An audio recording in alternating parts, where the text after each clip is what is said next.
Hello and welcome to the Radio Scilly video news. Sign up to our YouTube channel at youtube.com/Radio Scilly for updates on what's happening around the islands and video reports featuring the people and places you know. Our video report is brought to you in association with Truro and Penwith College.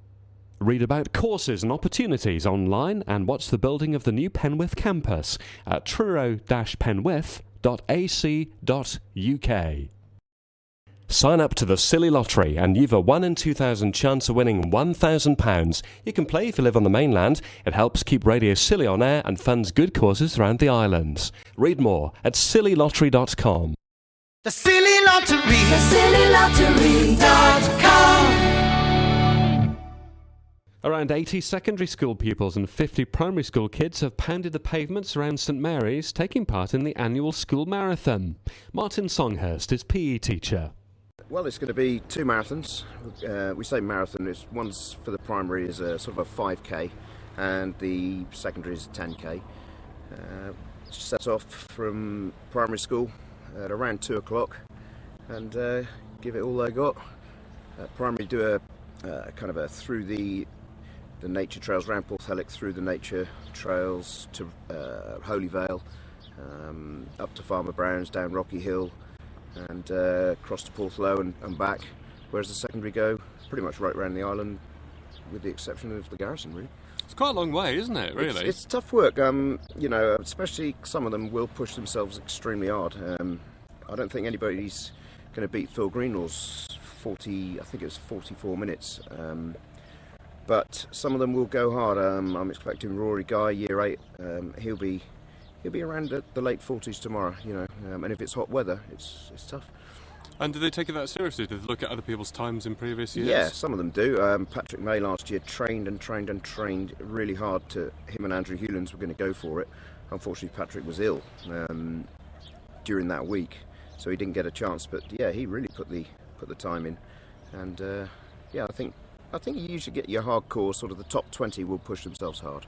And you're quite relaxed about it. You don't sort of force them with a big stick to go and do it. So you do get some that take a little bit longer to finish, don't you?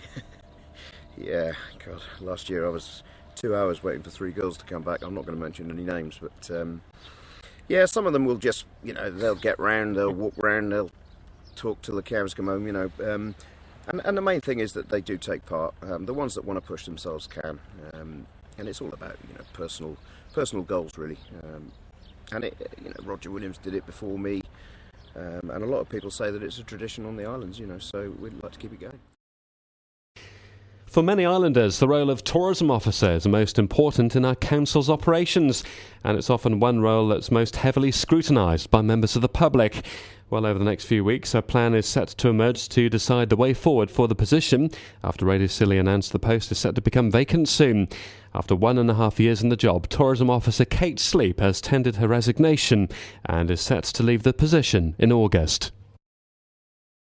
Upset Islanders are not in the picture with their BBC One programme still. It's a week since owner and operator of the digital TV mast at Telegraph, Arkiva, explained that engineers were coming to fix the problem that led to so many complaints from Freeview television viewers. Well, the problem of the pixelated screen still hasn't been fixed. Norman Discombe has come into Radio Scilly to complain that he's had difficulty watching BBC One as the channel kept breaking up. After further inquiries, the engineering company tells us engineers did come over and climb the mast at Telegraph, and a test found that the signal, which is received from the mainland, can be affected adversely by weather and high seas. That's causing a fading of the signal they pick up and read broadcasts from the mainland. They hope to install 2 additional antennae on the site, which should double the reception power. That should be completed in around 2 weeks' time. The majority of St Agnes residents turned out Tuesday to celebrate the official opening of the island's reading room and refurbished snooker room. The guest of honour was the Duchy of Cornwall's Bertie Ross.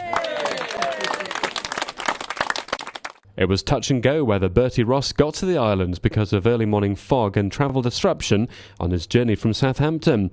And Richard McCarthy commented that it was possibly a record that he travelled from St Mary's Airport to the Quay and onwards to St Agnes in just 7 minutes. Some members of the crowd must have wondered what one of the top duchy officials made of Councillor McCarthy's prediction about the long-term future of the landowner, the duchy, when reflecting on the history of the reading room and snooker room. I'd also like to capture their presence on camera today, along with every one of you. And I'd like to have another 4 images to commemorate all of us here today, in the same way as I think the Western Morning News photographer did all those years ago. And who knows, in another 70 years' time, when the Dutch is long gone,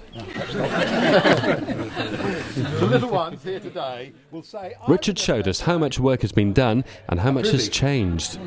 Open to the sky, not really a loo at all.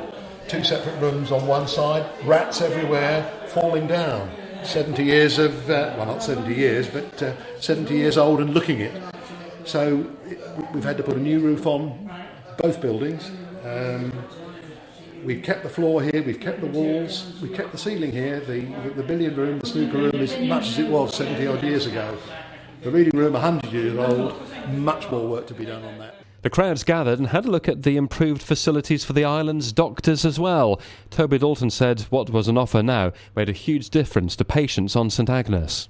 And now we have a couch, examination light, we have a desk to keep things, we have the national network for the NHS, which is the internet connection, so that we can call up your records and any letters from consultants if you've been away to see someone. And we have curtains in the form of nice white translucent blinds. It's clean, light and bright. And best of all, of course, we have a loo, so that, you know, if people need to spend a penny or produce a sample, we have all the conveniences that you would expect in a branch of a modern general practice. Richard McCarthy showed original photographs of the opening day in 1938.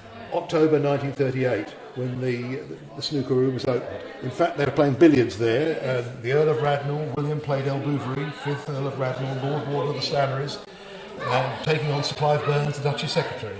And we've managed, thanks to Ob Hicks and Dorothy Legg, as was then, and now Dorothy Barker, to actually get a list of just about everybody who was there then. They're the only 2 survivors.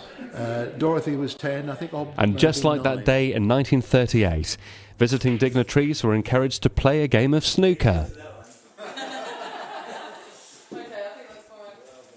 Original photographs of the opening day were recreated as well, with 2 islanders who were in the pictures as children.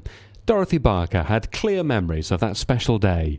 All I can remember is sort of getting dressed up in my Sunday best. I had to put my best coat and hat on. And I was here with my father, grandfather, and my 2 brothers. And yes, I remember it quite clearly. And Osbert Hicks remembers a massive turnout to the original opening of the snooker room. I say a lot of Duchy dignitaries were here as well. Clive Byrne, who was afterwards Sir Clive Byrne, Lord Radnor, and Willie Brown from the Brown family in St Mary's. He was a Duchy agent, I think, here in Scilly at the time. £50,000 has been raised from the NHS, from the island's GP practice, and from the Extended Services Fund of the Council to carry out the refurbishment work. It's cost £50,000, give or take a few pennies.